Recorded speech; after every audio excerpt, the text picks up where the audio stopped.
Тэргүүлэгчдийн урал дээр би хэлжсэн. Баян зүрхийн товчооноос цаашгаа хонхор налайхын чиглэлд 37 зууны 23 га газрыг амны орон сууцны чиглэлээр газар олголт гэж ховшлох гэж байна гэж. Энэ хоёр би танд хэлжсэн байгаа. Энэ бол богдуулаас хан тэнэр рүү явдаг ан амтны экологийн гүйдэл зурус газар шүү. Энийг ерөнхий төлөвлөгөөнд тусгай тэнд нэг төмөр замдаг гүүр барих, хашилт хамгаалалт барих хамгаалах ийм асуудал явах ёстой. Энийг та ерөнхий төлөвлөгөөний газартаа ярьж байгаад энэ зургийн энэ иргэдийн хурлын нэгдсэн чуулган дээр аваад ороод ирээрэй гэсэн. Та яагаад авчирж ирсэн бэ? Энийг нэг тайлбарлаж өгөөч. Нэгдүг нь. Хоёр дахь нь. Та саяхан хариулна надаа. Хөгжлийн корпорац дээр шилжүүлж процент тавьж байгаа тэгээд зээл бонд босгох юм а гэж сая хариуллаа. Энэ хөвчлөж байгаа өрөнгийнхөө хэдийн хөгжлийн корпорац авах гэж байгаа. Аль нь авах гэж байгаа? Яаж авах гэж байгаа? Энийг нэг хариулж өгөөч. Гуравдугаарт нь 5 тэрбум төгрөг үл хөдлөх хөрөнгийн дахин үнэлгээ хийгээд компаниудаас авна гэж та ярьлаа. Компани аж ахуйн жиргэнээс. Энэ хүнд нөхцөлд чинь яаж дахин хөрөнгийн үнэлгээ хийлгчээ татвар дахиад мөнгө нэмээ зогсож идэг аж ахуйн гэж байх юм бэ? Хэцүү шүү дээ. Татвараад үж чадахгүй шүү дээ. Энийг ямар үндслээр гаргасан? Яаж татан төлөвлөх гэж байгаа? Яаж үнэлэх гэж байгаа? Нэг хариулж өгөөч. Дөрөв дэх асуудал. Сая Хормын ордны асуудал ярьж байна л да. Хормын ордон гэдэг бол улс сонгоцны 50 жилийн ойгоор Сэдэнбол Платогийн санаачлагаар зөвлөлт бод улсын бослогын тусламжаар баригдсан. Энэ Монголын 2 сая гаруй иргэнд үйлчилж байгаа. 3 үеийнхэн энд одоо гэр бүлээ бүртгүүлдэг. Энэ Монголын ард түмний энэ гэр бүлийн түүхийг хамтдаа бичдэг. Тэдний төлөө төр нь хүндэтгэлтэйгээр хүлээж авдаг. Амьдралын гал гомдтыг бодраадаг. Ийм гэрэлтэй гэгээтэй сүүн мөртэй төрийн үйлчлэгээний газар шүү дээ. Энийг хөвчл та яах гэдэг юм гэж би танаас зөндөө удаа асуув. Энд чинь сая ингэ хэлж байхад бол менежментийн хөвчл болох гэж байгаа юм шиг засаг дарга ярьж шүү дээ. Худлаа шүү дээ. Та оруулж ирж байгаа юм чинь нийслэлийн төсөвд мөнгө төвлөрүүлэх гэж. Тэгээ энэ чинь үйл ажиллагаатай цуг зарах гэж л оруулж ирж байгаа шүү дээ. Тэгээ энийг ингэ зарах ямар шаардлага хэрэгцээ байгаа юм бэ? Энэ дээр хүмүүс нэг юм яриад байх юм үн юм уу худлаа юм уу? Ерөнхий төлөвлөгөөний газар дээр энэ тэр Шангрилагийн автомашины зогсоол энэ төр болсон зураг мураг байд ингэ энэ үн үү худлаа юм. Энэ ямар утгаараа ийш яваад байна? Та энийг надад нэг тодорхой хариулт өгөөч. Дараагийн нэг асуудал байна. Энэ усан спорт сургуулийн төв гэдэг энэ байгууллагыг бол энэ залуучуудыг бүх нийтийн биеийн тамирыг хөгжүүлэх, бие балдрыг чирэгжүүлэх, усан спортоор хичээлж байгаа хүмүүсийг сургаж дадлагжуулах, иргэдийн чөлөө цагаа зөв боловсон өнгөрүүлэх, энэ олон улсын тэмцээнд явах гэж тамирчдыг бэлтгэх, усчин аврагч тусгай мэргэжил олгох юм сургалт явах, мэргэжлийн гүнзгэр үүсэн сургалтууд явуулдаг, мэргэжлийн зөвлөгөө өгдөг ийм түвшиц газар. Энийг хөвчилчээ тэгээ ямар юмных нь бид нар ийм усан спорт сургалтын асуудлыг ярих юм бэ? Хинтэйгээ ярих юм. Энэ хөвчлөгтэй бол энэ чинь арилжааны чиглэл рүү орж шít. Ашигын чиглэл рүү явж шít.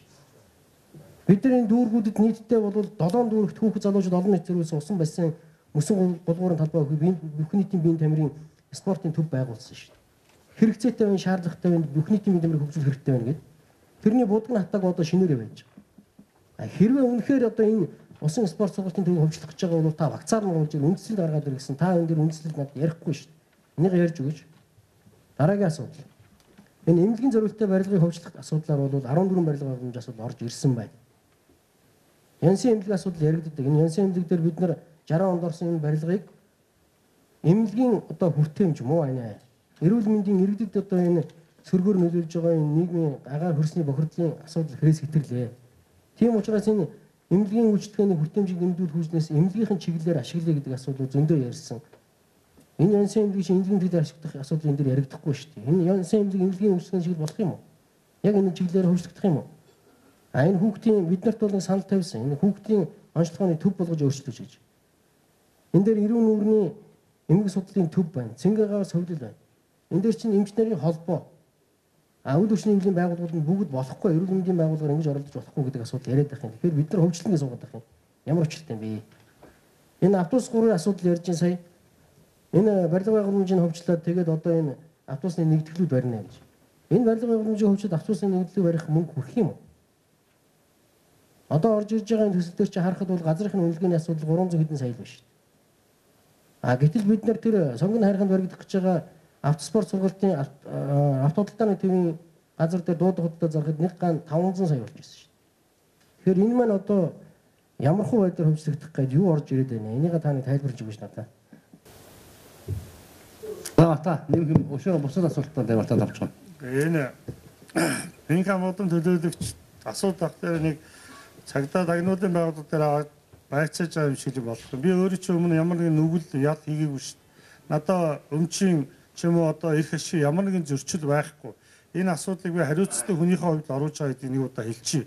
Тэгэхгүй болохоор одоо тэгэл хүн байцаагаад байгаа юм шиг аюул шоронд аваачаад тийчих юм шиг байна л та. Би өөр чи хэлсэн шүү дээ. Дахиж битгий ингэж харьцаарай гэж.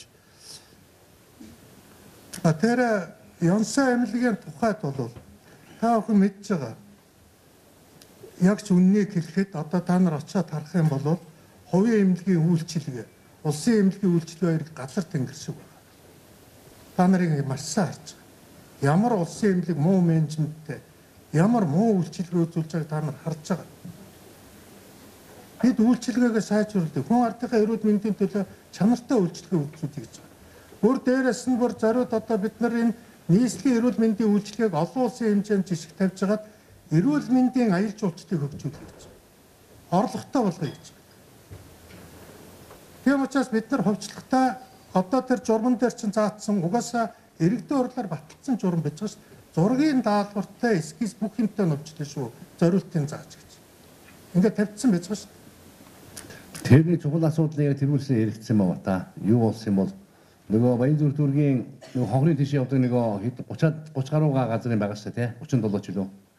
Нэг аамт тийм зэлэг аамтны гүйдлийн газар шүү. Тэр хүндөхгүйгээр ерөнхийлөг хүмүүлгүүд нэг ярьж байгаад оруулж ирэх шүү гэсэн газрын мал мэдж байгаа байлгүй дээ. Тэр юу болсон юм бол тэгээд тэрнийг санаж байна та. Энэ асуудлыг мэдж байгаа. Энэ экологийн гарц гээд газар үлдээ гисэн. Тэгээд ерөнхий төлөвлөгөөний газар дээр манай нөхдүүд нэг проект юм хийгээд байгаа юм одоо. Тэгэхээр жишээлбэл бол ийм их өргөн бүсийг бол энд бол энэ гадаад байгаа туршлагыг харахад бол их тийм өргөн бүсийг бол үлдээдэггүй. Яг тийм тодорхой гарц бүсийг нь өөрийг нь нэлдэж өгөөд тэг гаргадаг тийм л бүс байна. Тэр манай хин нөгөө ерөнхий төлөвлөгөөний газрын залуу чи тэр экран дээр гаргаж чадах уу? Та нар харуултаа ийм экологийн гарцыг хийхэд бол тэр 30-40 га газар бол хэрэггүй байгаа юм. 100-аас газрууд хэрэгтэй байгаа байхгүй. Тэгээд тэр хэмжээнд нь энэ асуудлыг бол шийдэх боломжтой юм гээд эхний ээлжинд өнөөдөртөө бол бид нэр төсөө хөрөнгийн болцоогоор бол тэр экологийн гарцыг бол хот өөрийнхөө төсөөр хийх болцоо яг одоо алга байна. Тийм учраас бид нэр яг тэр гарцуудыг нь үлдээгээд тэгээд өшөө 2 хэсэг газрыг авч хөгжлөе гэж байгаа шүү.